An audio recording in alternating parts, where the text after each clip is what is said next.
Sharpen your pencils and take a seat. School's back in session. From new policies to big changes in the classroom, what you need to know straight ahead. Plus, badges and blood drives. Why police and firefighters are going head-to-head for a good cause.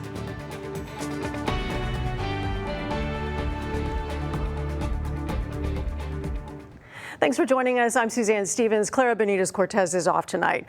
A fresh semester, new classes. The new school year has already begun for some local students, and while the first bells ring, area districts are prioritizing safety. London ISD is spending just under $800,000 to add secure vestibules to 3 of its campuses. A vestibule is a lobby or waiting area that people enter before they reach the main building. The vestibules feature impact-resistant glass and create 2 additional layers of security before visitors can even reach students or staff. I think that as a district, one of the most important things we can do is to ensure the safety and security of our kids and our staff, and this helps us meet those goals each and every day. The district is funding the project through a combination of state safety grants and bond money. The new vestibules will be installed in the next couple of weeks. Robstown ISD also making some changes in the name of safety, requiring clear backpacks and water bottles for students from pre-K to 12th. It follows a state law set after the Uvalde shooting in 2022. Neighborhood News reporter Stephanie Molina spoke to the district about its message to parents ahead of the upcoming school year. Even with all the updated changes, I would say the best way to kick off this school year is just support the district, support your child, and let's have a great year. The first day of school for Robstown ISD is Wednesday, August 13th. Dozens of volunteers gathered at Miller High School today to fill over 1,700 backpacks with school supplies. The volunteers were provided by HEV, one of the event sponsors. It's all in preparation for the Happy Health Back to School Health Fair happening this Saturday. This is the 19th year for the event, supporting families as they prepare to send their kids back to school. Here at Lead First, that's what our whole program is all about, is working with young people and letting them know that every moment in their life is important and that there are adults behind you. Free health screenings and immunizations are also available at the event. It starts this Saturday at 9 in the morning at Miller High School. From checkups to checklists, families are getting ready. And for those needing a little help with school supplies, Operation Supply Our Students is stepping in. Neighborhood News reporter Melissa Trevina joins us from Alice High School with more. Hi, Melissa.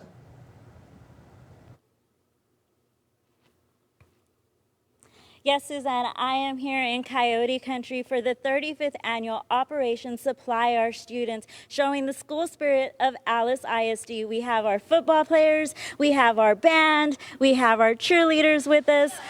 This campaign is to make sure that all students get the school supplies they need for a successful school year.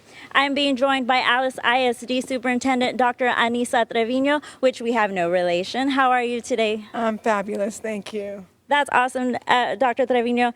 We know the impact that parents go through, but what is the impact on the students? When students get supplies for the upcoming school year, it's definitely a plus because they're starting off the year already prepared to learn with the resources needed. What is it like for you knowing that all of your students will have their school supplies on day one? It's already a plus, right? Because they're starting off on the right step, on the right foot, prepared to learn. Awesome. So that was Dr. Trevino with Operation SOS. If you'd like to donate, you can text SOS to 91999. I'm Melissa Trevino, your neighborhood news reporter in Alice, Chris 6 News. Thanks, Melissa. School supplies check. Now all that's left is the weather. Meteorologist Stephanie Labra joins us now. How's it looking for the worst be back, Steph? The first week back, I should say. Boy, we were very thankful for all the air conditioners in the building today because it was the hottest day of the year today. As forecast, we reached a temperature of 99 degrees here in Corpus Christi, in the locations, in the triple digits. So take a look. Here's a look at the hottest days we've had so far in all of 2025. And really, this fifth one here, June 4th, 96 degrees. We've done that a lot of times since, but that was the earliest we did it this year. So only one of these is a record. That was on March 14th when we hit 98, and that was pretty early. Today's 99 was not a record breaker, but so far that puts us at 5 high temperatures, those records broken and reset this year. So it's been a hot one. We're going to go downhill from here. Not quite as hot into the next couple of days because we're expecting some rain in the forecast. I'll tell you exactly where and when we think that rain may happen coming up. Thanks, Stephanie. Rain would be a welcome sight, but there's another liquid the Coastal Bend needs right now, and that's blood. The 22nd annual Boots and Badges Blood Drive is happening this week. It pits firefighters, boots, and police, badges, against one another in a friendly competition. You can also donate now through July 26th and declare your blood for one side or the other. The winner gets bragging rights, a trophy, and a ceremony at Waterberga Field on August 5th. A lot of people that play into this campaign, and we're just hoping that it's going to be, again, another successful campaign, and that hopefully badges can come out the victor this year because boots have taken it the last several years. The Blood Center has a goal of 120 donations every day. This blood drive is expected to help them reach that goal. Del Mar College's West Campus hits a goal of its own, and it's a pretty big deal.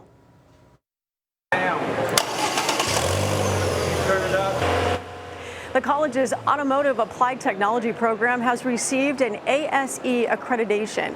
That stands for Automotive Service Excellent. Those three letters mean Del Mar College's training program meets national standards. Having the accreditation and having the education from an ASE-backed facility gives you that ability to have a higher income, right, and get higher wages when going out seeking employment versus not having the training and education with the accreditations. Hicks Automotive Group of Corpus Christi has partnered with the school for this program. They employ several Del Mar graduates. There were no loved ones by his side, but the sounds and sights of honor were all there.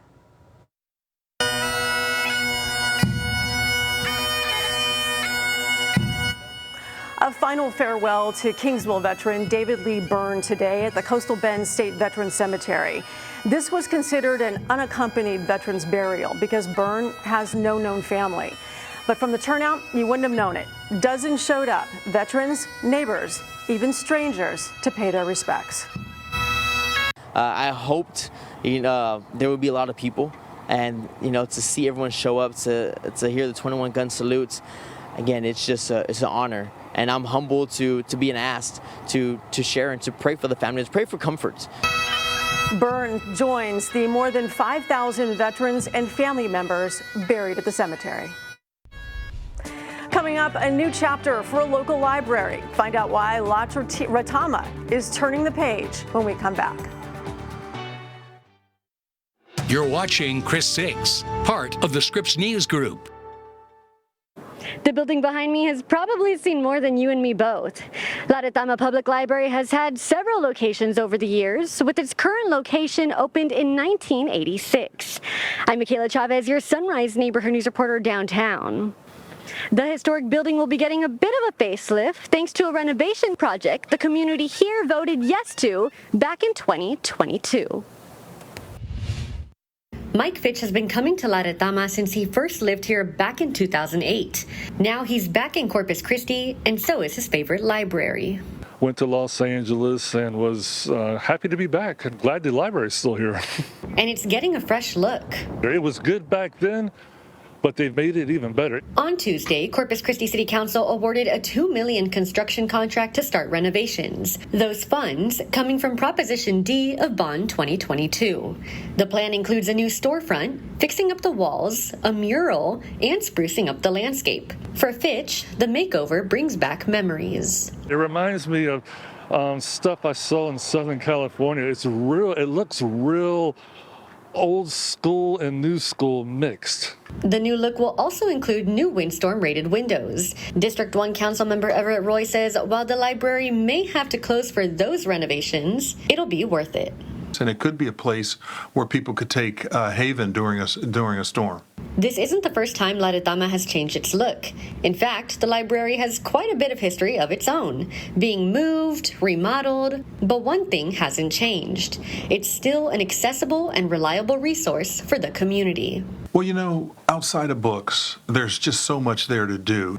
Printing, scanning, books. It's a nice atmosphere just to get away from your own place. Fitch says that type of access is worth a bit of noise. People may have to put up with a little bit of inconvenience, but nah, that's construction's progress.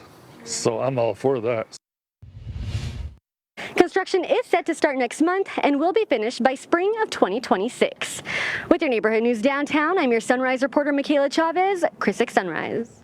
While things are shaping up at the library, let's check in on how things are moving on the roadways. Let's swing it over to Stephanie with a look at your traffic report. How's it looking out there, Stephanie? Well, if you're heading up and out the door, here's the view from our Clausen's camera. Close-up of SPID.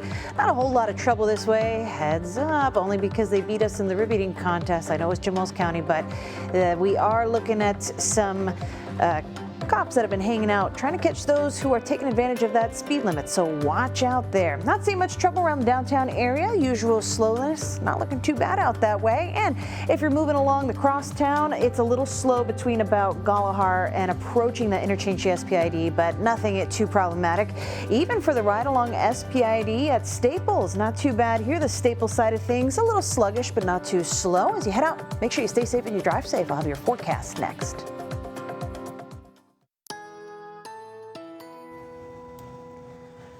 All right, here's the view outside again. Man, those air conditions come in handy on days like this. It's a hot one out there, and when I say that, it's not in jest. Today was the hottest day of the year, as we talked about.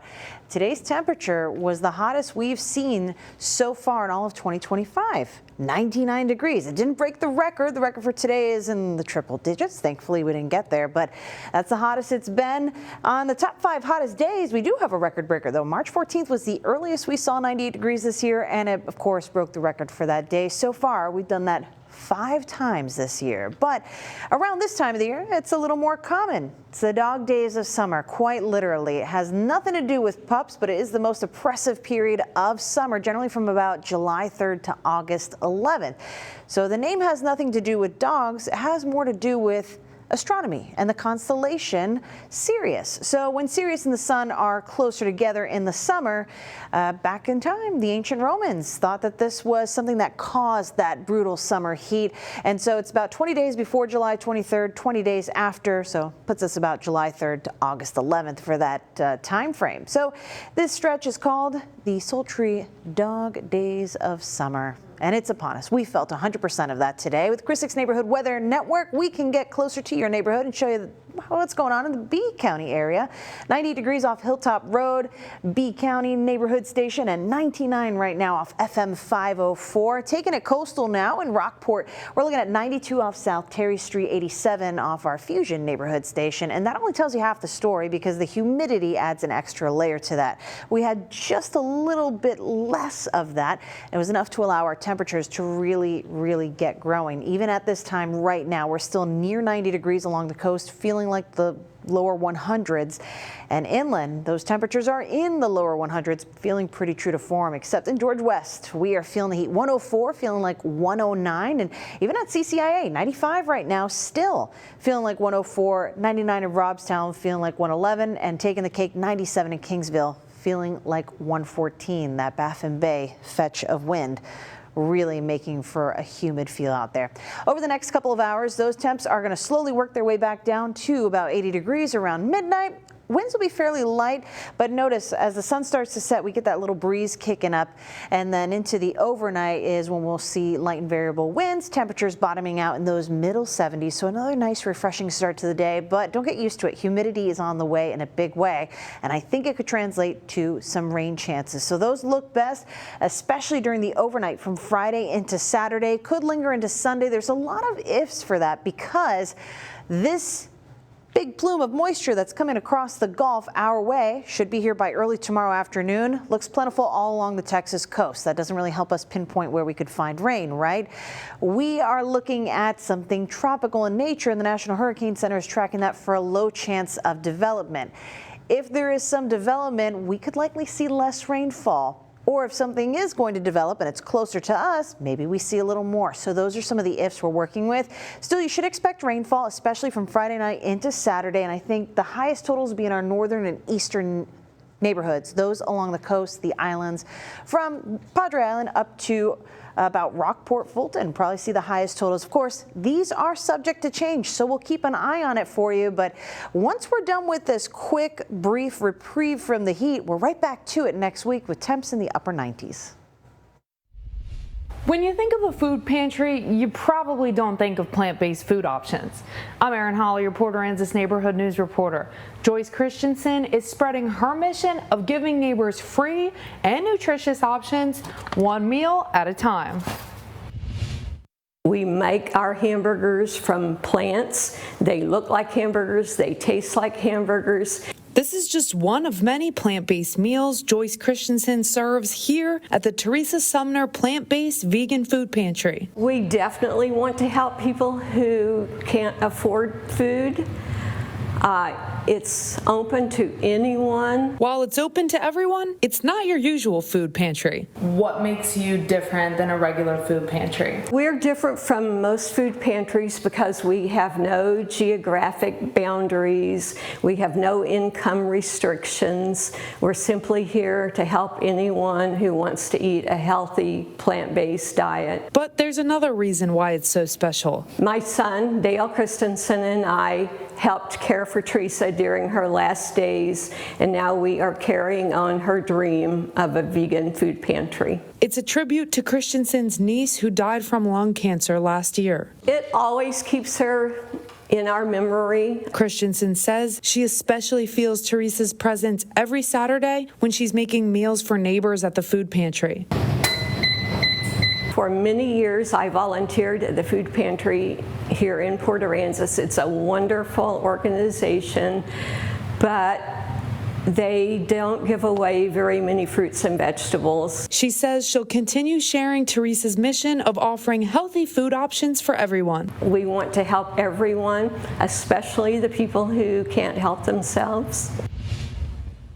The Teresa Sumner Plant-Based Food Pantry is open by appointment anytime. You can find more information on our website, christv.com. In Port Aransas, I'm your Neighborhood News reporter, Erin Holly, Chris 6 News. You're watching Chris 6, part of the Scripps News Group. Melissa Trevino, your Neighborhood News reporter in Alice. Out here in Coyote Country, we're celebrating the 35th annual Supply Our Students. That's Operation SOS. We have our football players, we have our band, we have our cheerleaders, all with school spirit. This campaign makes it possible for our students to get the school supplies they need for another school year. We're here with United Way of the Coastal Bend, Stephanie Jordan. Stephanie, how are you? I'm great. Happy to be here. So tell us, how did Operation SOS begin 35 years ago? Well, it just came out of the fact that we needed kids to be prepared. And what a great way and an easy way to get them started off the first day by making sure they have the supplies they need. How many students across the Coastal Bend will be impacted by this? So United Way of the Coastal Bend is local, but we've got 10 counties. So that's 43 public school districts within those 10 counties, and Alice is one of them. Thank you, Miss Stephanie. So folks, remember, if you want to donate, you can always text SOS to 91999. Again, that's SOS to 91999. I'm Melissa Trevino, your Neighborhood News reporter in Alice, Chris 6 News. Welcome back to Chris 6 News at 5. Before we go, a story you'll want to sink your teeth into. Hey, don't choke. Take a sip of water. There you go. The annual rib eating contest was held at Texas Roadhouse today. Our very own Sunrise anchor, Brian Hoffman, put his appetite to the test for team media. Unfortunately, it wasn't enough. Thanks, Brian. The law enforcement team ate its way to first place. It's all for a good cause. The money raised goes to the Texas Special Olympics. If you haven't made dinner plans, Texas Roadhouse is also holding their Tip a Cop fundraiser tonight.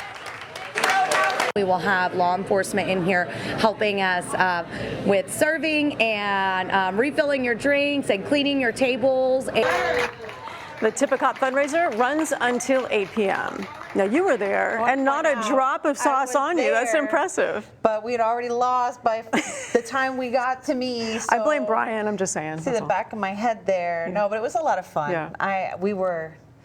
Brian and I were ready. We were skilled, but the cops were better. That's all. There were many Yeah. other skilled people There you there. go. So, well, let's take a look at what's going on with the clouds. Something a little more exciting. You see a little swirly there? That's a hint of our tropical moisture heading this way. I think it's going to give us an opportunity for rainfall and catch a break from this heat, but it'll be back next week. Yes, it will. Sizzling today, soggy tomorrow. Yep. There you go. That's all the time for us. We'll see you right back here at 6 for more news in your neighborhood. Bye.